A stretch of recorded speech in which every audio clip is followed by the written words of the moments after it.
From my own experience, the tricky thing about overuse injuries is they often start small. A little ache here, a bit of soreness there. And because they start small, people tend to ignore them. They push through thinking, oh, it'll just go away. But overuse injuries don't just go away. They get worse until they force you to stop.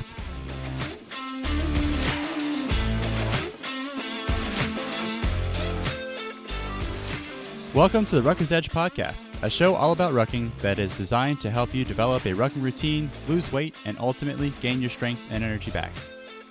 Whether you're an office worker with lower back pain, a fitness first-timer, or a new parent trying to get back to your pre-kids weight, this is the show for you. I'm your host, Spencer. Thanks for tuning in. In today's episode, we're talking about something that's absolutely critical to your long-term success in this sport, which is staying injury-free. Here's the thing, rucking is actually a pretty safe exercise. It's low impact, it's natural movement, and compared to running or high-intensity sports, your injury risk is relatively low. But, and this is a big but, you still have to be vigilant. You still have to be smart about how you approach it. Because when rucking is done incorrectly, it can lead to some real problems. We're talking pulled muscles, sprains and strains, plantar fasciitis, shin splints, achilles tendinitis, and even stress fractures if you really push too hard. A lot of people get excited about rucking. They dive in head first without proper preparation and end up sidelined for weeks or months. That's not what I want for you. I want you rucking consistently for years, even decades to come. So today we're going to cover smart strategies to keep you injury-free. We'll talk about building the right foundation, proper form, progressive loading principles, pre- and post-ruck routines, environmental awareness, and some gear strategies.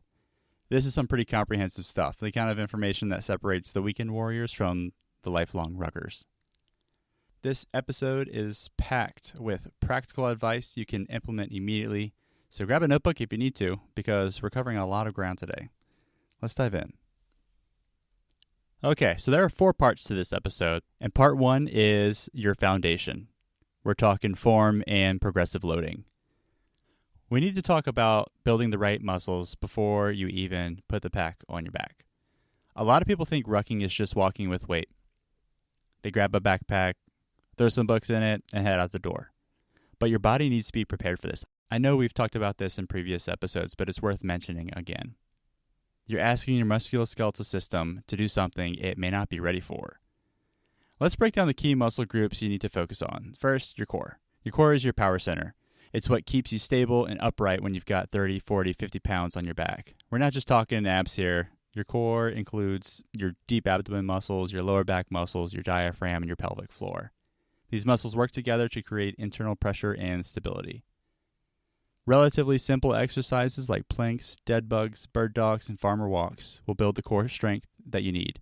And don't overcomplicate it. Consistency beats complexity every time. Next, your feet. Your feet are your foundation, and they take a beating during rucking. The small muscles in your feet, your arches, your toes, they all need to be strong and responsive. Walking barefoot when possible, toe curls, calf raises, and single leg balance exercises will all help build your foot strength. And then we've got muscles around your ankles. These are your stabilizers. They're what keep you upright when you hit uneven terrain or step on a rock. Ankle circles, resistance band work, single leg stands. These exercises might seem boring, but they're injury prevention gold. Moving up your body, we got your knees next. The muscles around them, specifically your quads, your hamstrings, your calves, and even up to your glutes. They all contribute to knee stability. So do some squats, lunges, step-ups, or hamstring curls. But here's the key. You want to train through full ranges of motion with good form. Partial reps might make you feel stronger, but they don't prepare your joints for real-world movement, the kind of movement you're going to experience when you're rucking. And the last set of muscles, your hamstrings, your lower back, and glutes again. These muscles are what drive you forward and keep you upright. Glute bridges and good mornings are going to be your friends here. Here's the thing about building this foundation. It doesn't happen overnight. You need to give yourself 4 or 5 weeks of consistent strength training before you start adding serious weight to your ruck. I know that's not what a lot of people want to hear, but This foundation work is what keeps you healthy for the long haul. All right, moving on to proper form, because this is where a lot of people go wrong. You want to maintain a natural spine alignment, so stand tall, shoulders back, but not forced, and your chin is tucked slightly. Don't lean forward to compensate for the weight. That's a common mistake. When you lean forward, you're putting excessive strain on your lower back and changing your center of gravity in ways that can lead to significant injury. So instead, engage your core and let it do the work. You should be able to breathe normally, and if you can't, you're probably over-engaging your core. Here's something really important that most people don't really think about is the weight distribution and how it affects your body mechanics in a pretty big way. One of the best things you can do is alternate your weight distribution between your shoulders and your hips throughout your ruck. This matters because it gives the different muscle groups a break. So when the weight is primarily on your shoulders, your traps and your upper back are doing most of the work. When you shift the weight to your hips using your waist belt, you're engaging your core and your legs more, giving your upper back a rest. It's like tag teaming your body parts. Every 15 to 20 minutes or so, adjust your straps and shift the weight distribution. Your body's going to thank you later, especially on those longer rucks with heavier weight. Speaking of weight distribution, sometimes you might need to run with your pack. Maybe you're doing timed events, or maybe you just want to pick up the pace a little bit, or even training for completing a military standard. Just remember, you've got extra weight on you now. You're kind of like a train. It takes more effort than usual to get momentum going, and it takes more effort to slow down. So your stride's going to be a little shorter, your cadence might be different, and your landing will be heavier. When you transition from walking to running with weight, do it gradually. Don't go from a walk to an all-out sprint. Ease into it. And when you need to stop or slow down, give yourself extra distance and time. The extra weight creates momentum that wants to keep you moving forward. It's also a good idea to use proper form and ergonomic aids when conducting other tasks. Things like lifting with your legs or using the proper tool for the job. Here's a quick personal story that drives home why form matters in everything that you do, not just rucking. Last spring, when the weather started to pick up and the first green leaves started to appear on our pecan tree in the backyard, I decided to install a new brick paver patio, which would make, and does make, a great addition to the backyard. I measured the area for the appropriate size to fit 1 table and 4 chairs. I cleared the ground, I leveled the soil, I added a sand layer before installing the brick pavers. I also put in a weed barrier, which, by the way, I'm convinced that weed barriers are completely worthless, but that's a whole other conversation. But if you haven't laid brick pavers before, it takes some effort to line them up neatly so that it doesn't look like a donkey put them together. I got on my knees to put each one in individually over the course of something like 8 hours or so. I didn't use knee pads because honestly, I thought I was tough enough to handle it. Well, I was wrong. I jacked up my knees pretty good. Nothing serious, but enough that I couldn't exercise for a few weeks. It was crazy sore and really painful. And the frustrating part was? It wasn't even from a difficult physical activity. It was from just poor ergonomics that could have been avoided during a completely mundane activity. Anyway, the point is, use correct ergonomics in all your activities, no matter the level of effort, because an injury is an injury, regardless of where it comes from. Your body doesn't differentiate between a rucking injury and a yard work injury. Pain is pain, and downtime is downtime. This brings us to SMART progression principles. And this is where a lot of mistakes likely occur in the rucking community. People go from 0 to hero overnight. You can't see me, but my hand's raised. I'm definitely guilty of that. They see someone on social media rucking with 60 pounds and think they need to do the same thing immediately. Let's be clear here. Too much weight, too much distance, too fast, with no breaks or slow down periods is a recipe for disaster. The importance of gradual increases cannot be overstated here. And this is a good time to remind you that I am not a doctor and this podcast is for informational and entertainment purposes only, but your body needs time to adapt. And different tissues adapt at different rates. To my understanding, your cardiovascular system adapts relatively quickly. Your muscles adapt fairly quickly too. But your connective tissues, your tendons, ligaments, and bones, they adapt much more slowly. How long? I'm not sure. But I'd love to have a doctor on the show at some point and load them with the litany of questions I can't get to during my annual physical with my doctor. But this is why someone can feel ready to push harder but still get injured. Their heart and lungs are ready, but their connective tissue just is not. A good rule of thumb, I mentioned this in previous episodes, is a 10% rule. Don't increase your weight, distance, or intensity by more than 10% from week to week. Some weeks don't increase at all. Some weeks even back off a bit. Here's what injuries can occur if you go 100% of the time without proper progression. Overuse injuries are the big ones, so tendinitis, stress fractures, and muscle strains that don't heal properly. These aren't dramatic injuries that happen in a moment. They're the result of repetitive stress without adequate recovery. From my own experience, the tricky thing about overuse injuries is they often start small. A little ache here, a bit of soreness there, and because they start small, people tend to ignore them. They push through thinking, oh, it'll just go away. But overuse injuries don't just go away. They get worse until they force you to stop. This is why you absolutely must build in recovery rucks and rest days in your working plan. Recovery isn't time off from getting better. Recovery is getting better. It's when your body actually adapts to the stress you've placed on it. So plan your recovery just like you plan your training. Consider scaling back every fourth week or so. Reduce your weight, 20, 30%, and focus on form again. Focus on mobility and just enjoy the movement. Vacation is actually a great time for recovery rucks. We recently went on a beach trip where I brought a light pack and just enjoyed sort of easy, more fun walks on the beach. And I came back refreshed and ready to push harder than before. I actually set a new 4-mile PR, my first ruck back, and it was right after vacation. And lastly, before moving on to part 2, here's the big one. Listen to your body's signals. They're usually pretty clear if you're paying attention. Persistent soreness that doesn't improve with rest, sharp pains, changes in your gait or movement patterns, feeling unusually fatigued. These are all signs that you need to back off a little bit. Know the difference between normal training discomfort and early signs of injury, and know when to push and when to pull back. All right, moving on to part 2, pre and post ruck routines. All right, let's talk about what happens before and after you ruck. I know I already published 2 episodes on this topic, but this part is critical to staying healthy because this is where you can make or break your injury prevention strategy. These routines don't have to be complicated or time-consuming, but they do need to be consistent. So first up, stretching.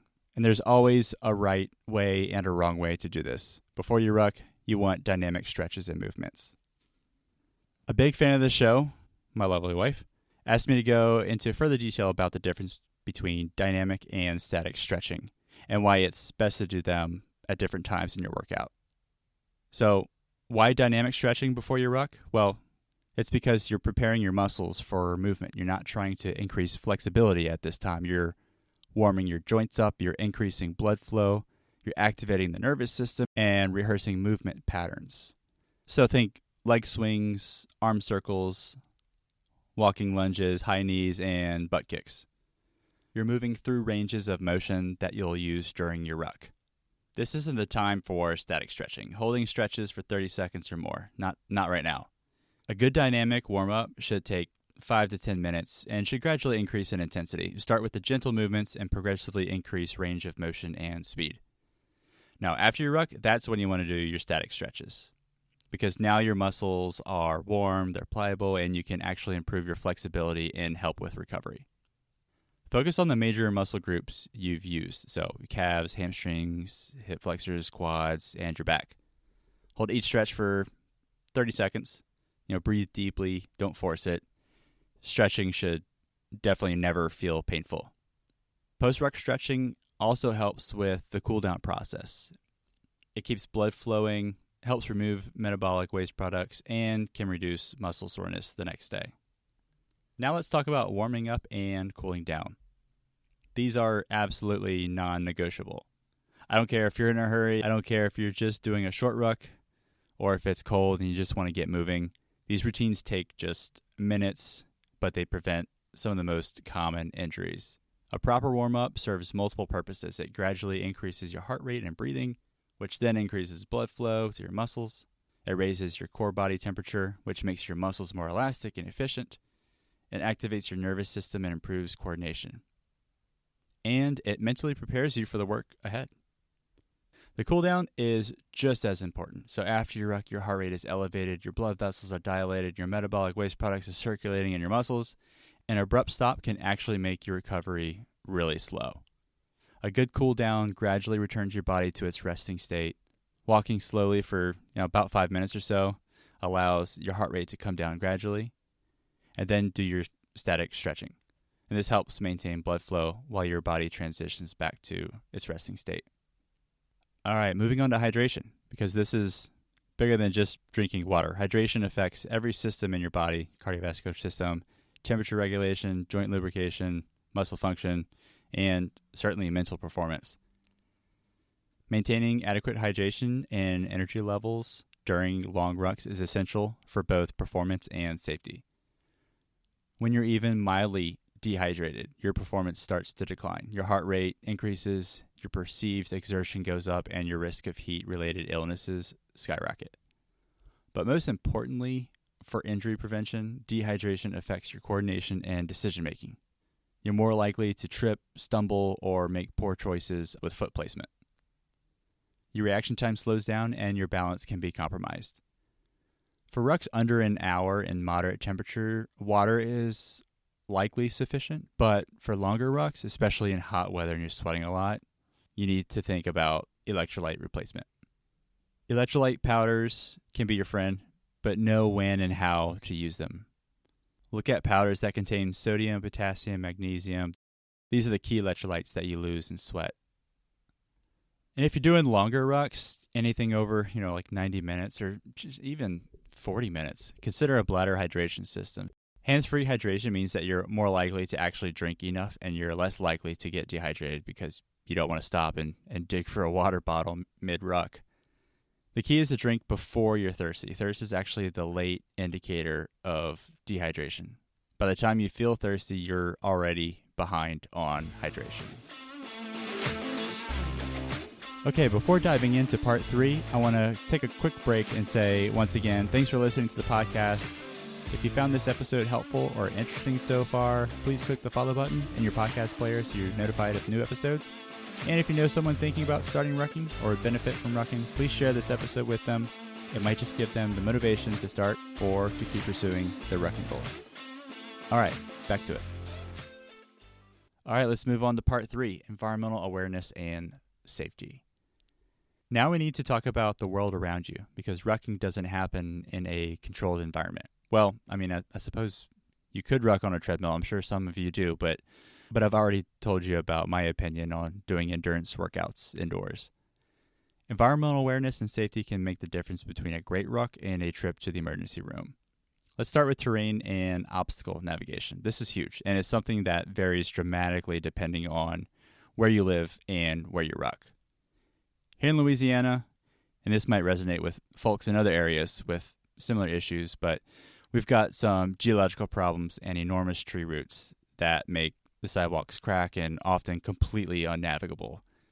The clay in the ground expands and contracts with bouts of drought and extreme rainfall. The tree roots grow, and what was a smooth sidewalk last year is now an obstacle course of broken concrete and trip hazards. My rule is simple. I avoid curbs, holes, and uneven terrain when I can. I'm so cautious that I go out of my way to avoid stepping off of the curb if I see a wheelchair ramp nearby. It might seem excessive to some people, but a twisted ankle from a simple misstep can sideline you for weeks or even months. And here's the thing about ankle injuries. They're often worse than they seem initially, and they have a tendency to reoccur. Trust me, I know.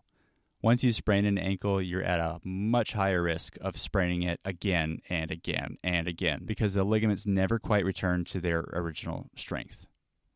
So that minor ankle twist that you walk off can actually set you up for chronic ankle instability down the road. Take it from someone who has suffered from this over and over and over again. It's just not worth the risk.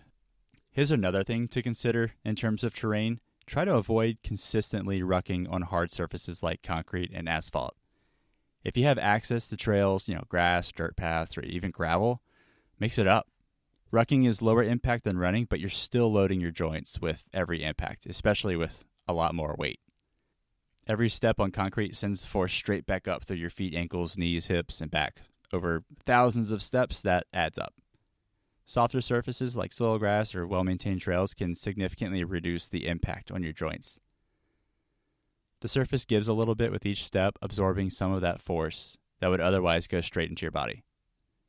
Now, I'm not saying you should never ruck on hard surfaces. Sometimes that's all you have available, and there's value in training on surfaces you'll encounter in the real-world situations. But if you have options, use them. Your joints will thank you in the long run. Also, varying your surfaces provides different training stimuli. Grass and trails work your stabilizing muscles differently than concrete. Uneven terrain challenges your balance and proprioception. Okay, let's talk obstacles. If you're rucking near traffic, and most of us are at some point, safety becomes paramount. Here's my cardinal rule, not just for rucking, but just life in general around traffic. I always assume cars don't see me. You should seriously consider adopting this rule. It doesn't matter if you're wearing bright colors. It doesn't matter if you have the right of way. It doesn't matter if you think you've made eye contact with the driver. Assume they don't see you and act accordingly. Whether you're crossing roads, crossing driveways, or walking through parking lots. Actually, just avoid parking lots in general. Cars are backing out. People are looking at their phones. Kids are running around. It's absolute chaos. Just go the long route around the parking lots. It's better exercise anyway, and it's much safer. When you do have to cross roads, make sure you have good sight lines in both directions. Don't cross between parked cars where drivers can't see you until the last second. Don't assume that crosswalk signals give you absolute protection. Stop, look, listen, and then cross with purpose. And here's a big one. Be seen, stay safe. Increase your visibility with lights and reflective bands or tape. This isn't just about looking cool or following regulations. This is about getting home safely to your family. If you're rucking in low light conditions, like early morning, evening, or even overcast days, you need to bring some lights with you. A headlamp for seeing where you're going, and ideally a rear light or reflective tape so others can see you. LED lights are pretty cheap. They're lightweight, and they can literally save your life. I'll link some of the protective gear I use in the show notes. If you're looking to make yourself more visible, check those out. Weather preparedness is another huge factor that many people don't think about until they're caught in a bad situation. Weather can change pretty quickly, and what starts as a pleasant ruck can turn dangerous fast. Set alerts in your weather apps for severe weather, and also pay attention to more subtle changes, like temperature swings, humidity changes, and wind shifts. But more importantly, know how to adapt when conditions aren't ideal. Don't just cancel your ruck because it's not perfect weather. Learn to modify your plans. More weather-related items, sun and heat protection. And these are critical, especially for those longer rucks. Heat-related illnesses are no joke. It can sneak up on you faster than you think. Sunscreen application should be standard practice for any outdoor activity, but it's especially important during rucking because you're out there for extended periods. Don't forget often missed areas like the back of your neck and your ears. You could also wear a hat. It provides shade for your face, neck, and helps with temperature regulation. Consider a cooling headband or a neck wrap for the really hot days. I know that the neck bands don't really stay cool all that long, but they've helped me, certainly in August. And I saw something recently, some new technology called Recool. It's a device that's hooked up to an ice chest, and it circulates cold water from the ice chest through tubes to this device that you strap onto your neck. But it's meant for like sitting on the bench of a soccer or football game. It's not meant to be mobile, but if they ever make a mobile device that I can put on my hip and then strap it to my neck or something like that, I will definitely shell out some money for that. Anyway, moving on to shoes and boots. Make sure that they have good traction to prevent slipping when the ground is wet. Wet leaves, wet concrete, wet metal surfaces like manhole covers, these can be incredibly slippery, and a fall with a heavy pack can be catastrophic. I swear by the GORUCK McCalls. I'll link them in the show notes. I love them. Excellent traction. They feel comfortable. I feel like I can go for miles in those suckers. A few more things wrapping up part 3 include building community support. Make friends with local park rangers, security guards, and police officers in the areas where you're rucking regularly. These folks know the local hazards, they know the problem areas, and they can provide valuable intelligence about things like construction, events that might affect traffic, or even wildlife activity that might impact your safety. Plus, if something goes wrong, it's helpful to have people who know you and your routines. They might notice if you don't show up when you usually do, and they might be more likely to check on someone they recognize. Building these relationships doesn't have to be complicated, just be friendly. Follow the rules, show respect for the areas where you ruck. A little courtesy goes a long way. Give them a wave and a smile. And lastly, wildlife.